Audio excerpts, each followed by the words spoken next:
जय हिंद। मैं Pankaj Kumar, bell classes में आप सभी का स्वागत है। मैं आज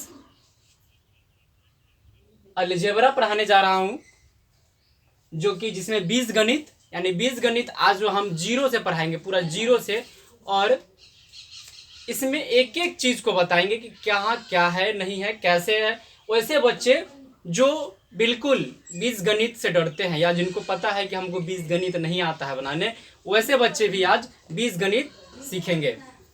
तो शुरू करते हैं। सबसे पहले कि बीजगणित क्या है। लिखा है इसमें कि बीजगणित गणित की वह शाखा है जिसके अंतर्गत संख्याओं के स्थानों पर चिन्हों का उपयोग किया जाता है। बीजगणित गणित का वह शाखा है जिसके अंतर्गत संख्याओं के स्थानों पर चिन्हों का प्रयोग किया जाता है, बीजगणित कहलाता है। बीजगणित चर और अचर राशियों के समीकरण को हल करने तथा चर राशियों के मान निकालने पर आधारित है। अब जानेंगे कि वेरिएबल नंबर यानी चर राशि और कांस्टेंट नंबर या इनवेरिएबल नंबर अचर राशि। तो चर राशि में जो आता है, चर राशि में जीरो से, और इसमें दो नंबर आते हैं। जैसे पहले हम लोग पढ़ चुके हैं कि 1 + 1 = 2 होता है। तो ये 1 + 1 जो हुआ ये कांस्टेंट नंबर है। जैसे हम इसमें अगर अचर राशि की अगर बात करें कांस्टेंट नंबर में, तो ये होता है 0 to 9, यानी कि 0 से 9 तक की सभी अंकों को कांस्टेंट नंबर कहते हैं। यानी कि अचर राशि और वेरिएबल नंबर में जो आता है वो लेटर आता है ए से जेड तक के सभी लेटर, ए टू जेड तक के सभी लेटर को वेरिएबल नंबर में लिखते हैं, यानी कि चर राशि कहलाता है। क्या कहलाता है? चर राशि कहलाता है। इसका मान सदैव बदलता रहता है।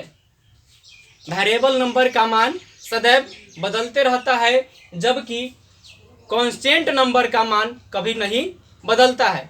ये ध्यान रखिएगा। अब जो है यहाँ पे बीजगणित कहा है कि बीजगणित चर और अचर राशियों के समीकरण को हल करने तथा चर राशियों के मान निकालने पर आधारित है। तो मान निकालेंगे, मान जब ही निकालेंगे जबकि चर राशि जो है इसका मान सदैव बदल जाएगा। तो इसका मान पर आधारित है ये। अब गणित की वह शाखा जिसके अंतर्गत संख्याओं के स्थानों पर चिन्ह का उपयोग किया जाता है। तो चिन्ह भी इसमें बहुत इंपॉर्टेंट होता है, यानी बहुत ही महत्वपूर्ण चिन्ह रखता है। तो सबसे पहले चिन्ह को सीख ले कि इसमें चिन्ह क्या होता है। तो एक minus plus minus equal plus होता है। तो यहाँ पर चिन्ह प्लस नहीं होता है, बल्कि यहाँ पे जो डिजिट होगी, जो राशि होगी, उसको सिर्फ ऐड कर देते हैं। चिन्ह माइनस का ही होगा। ये चिन्ह जो है, माइनस का चिन्ह जो है ऋणात्मक को दर्शाता है, यानी ऋण को दर्शाता है। किसको दर्शाता है? ऋणात्मक को दर्शाता है, ऋणात्मक को दर्शाता है। तो जब हम किसी से ऋण लेंगे, और आज राम से ऋण लिए हैं, राम से ऋण लिए, और कल श्याम से ऋण लेंगे, तो क्या ऋण पॉजिटिव हो जाएगा? हमारे पास ऋण नहीं कमेगा बल्कि ऋण बढ़ जाएगा। तो हम हमेशा ऋण को ही दिखाएंगे, यानी कर्ज को दिखाएंगे, नेगेटिव चिन्ह से इनको दिखाएंगे। और राम से अगर आज 10 लिए हैं और श्याम से कल 5 लेंगे, तो दोनों मिलाकर हो जाएगा 15। तो ये हो जाएगा -15, न कि +15 लिख देंगे अब चिन्ह के अनुसार। अब यहाँ आप कहेंगे कि सर यहाँ पे माइनस और माइनस मिल के आप प्लस लिख दिए तो ये प्लस हो जाएगा। नहीं, ऐसा नहीं होता है। हमेशा ऋणात्मक डिजिट जो होता है, यानी जो राशि होती है, वो जोड़ दिया जाता है। चिन्ह ऋण का ही लिखेंगे। तो ये चिन्ह समझ में आ गया। अब बात करेंगे कि प्लस और माइनस, प्लस माइनस को जब ऐड करेंगे, plus minus equal to minus, plus minus equal to minus, यानी कि प्लस माइनस बराबर माइनस। अब ये माइनस कैसे होगा? अब जैसे अभी हमने बताया कि राम से 10 रुपए लिए और श्याम से 5, तो दोनों ऋण था। लेकिन अब क्या है कि एक कर धन होगा और दूसरा ऋण होगा। जैसे ऋण जो धन को चिन्ह धन जो होता है वो जोड़ के चिन्ह से बताते हैं, धन को जोड़ के चिन्ह से बताते हैं, जबकि ऋण को माइनस के चिन्ह ऋण को दर्शाता है।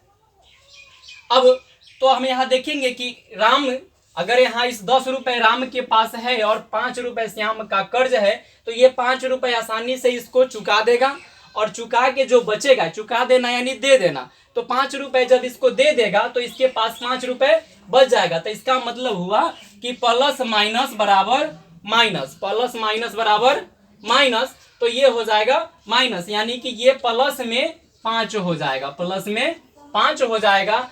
अब ये जो है दूसरी बात, जब प्लस प्लस बराबर प्लस होता है, जब दोनों राशि धनात्मक हो, जब दोनों राशि आपस में धनात्मक हो, तब हमेशा वह धनात्मक ही होता है। अब एग्जाम्पल से समझ लें, जैसे रीना के पास 10 रुपए है और साथ ही 10 रुपए और ऐड कर दिया गया, तो क्या ये प्लस हो जाएगा? तो दोनों प्लस हो गया, तो दोनों मिलाकर 20 हो जाएगा, यानी कि प्लस प्लस प्लस हो जाएगा। अब ये जो है, अब आगे बढ़ेंगे दूसरी चिन्ह को, तो देखेंगे आगे की ओर, इसको मिटा देते हैं। अब आगे फिर चिन्ह को दर्शाएंगे, जो कि 2 चिन्ह अभी बाकी है सीखना। अब देखेंगे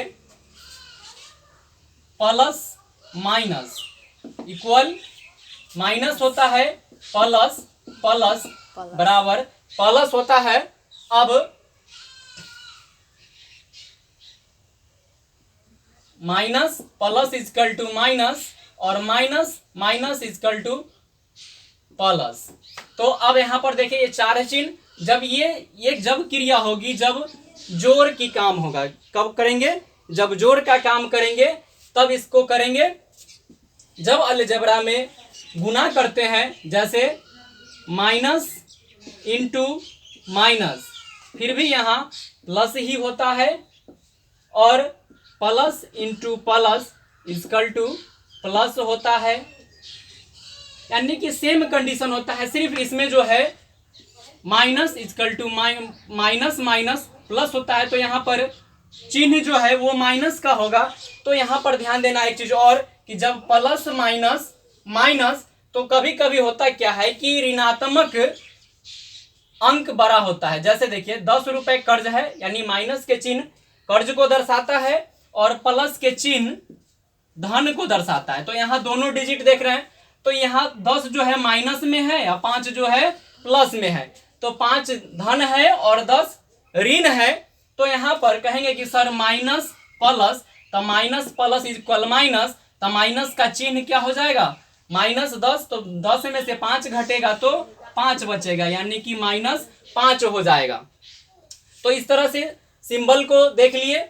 अब जो है देखेंगे इसका जोड़, यानी कि जोड़ के चिन्ह को देखेंगे, यानी कि अलजेब्रा में अब जोड़ सीखेंगे। जैसे पहले हम लोग सीखे हैं जोड़, 2 + 2 बराबर हो जाता है 4, लेकिन इसमें जो बात कहें कि वेरिएबल नंबर में जो कि A से Z तक की सभी लेटर आता है, तो इसमें केवल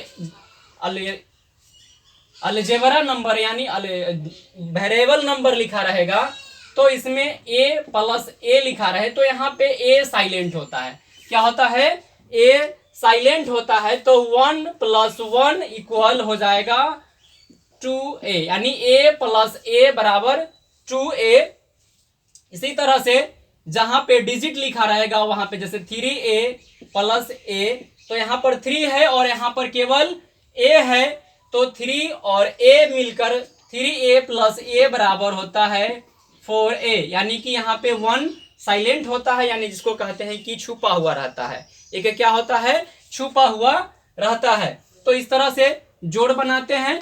और जब देखेंगे जैसे ऐड लिखे यहाँ पे, तो अब जानेंगे 4A + 2B - 5A - B।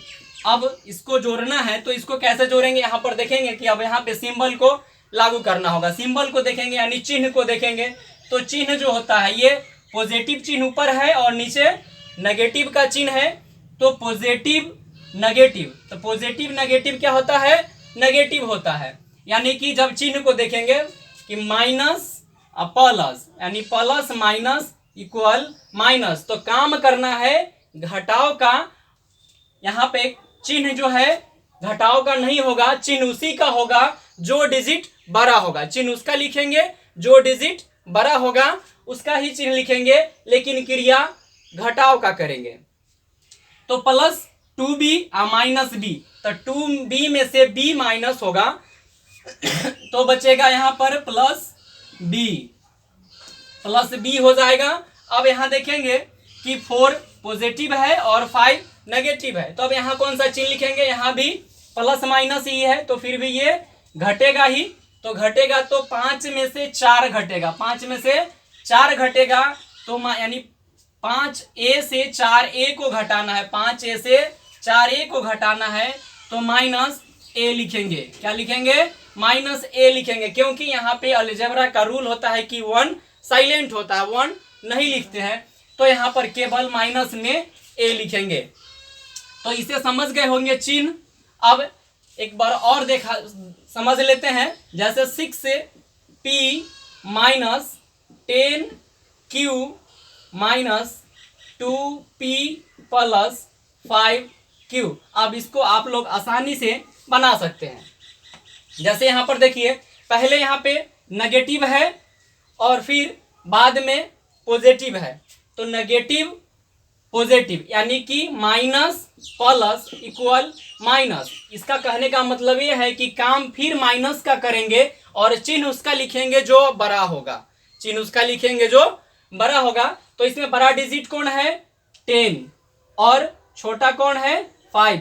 अब कहेंगे कि नहीं माइनस में 10 है तो ये छोटा होगा, नहीं, ये चिन्ह को अभी छोड़ के केवल डिजिट को देखिए, तो डिजिट में कौन बड़ा है, 10 बड़ा है और 5 छोटा है, तो 10 में से 5 माइनस होगा, तो 10 में से 5 माइनस होगा, यानी 10 में से 5 घटेगा, तो क्या बचेगा, 5।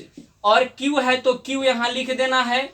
अब देखना है कि चिन्ह कौन है, ऊपर माइनस है और नीचे प्लस है, तो हम बता रहे थे कि जो आपस में बड़ा होता है चिन्ह उसी का लिखते हैं। तो आपस में कौन बड़ा था, 10, तो ये 10 बड़ा था इसलिए माइनस का चिन्ह लिखेंगे। अब फिर यहाँ देखेंगे कि 6 यानी 6p माइनस 2p, तो ये पॉजिटिव और ये नेगेटिव, यानी कि ये जोड़ में है यानी धनात्मक है और ये ऋणात्मक है, तो ऋणात्मक धनात्मक से घटेगा तो क्या बचेगा, 4, यानी 6 में से 2 घटेगा तो प्लस में 4p हो जाएगा। तो इस तरह से आप इससे समझ गए होंगे, ये था अलजेब्रा का जोड़। तो ये आसानी पूर्वक आप लोग समझ गए होंगे कि अलजेब्रा क्या होता है। धन्यवाद।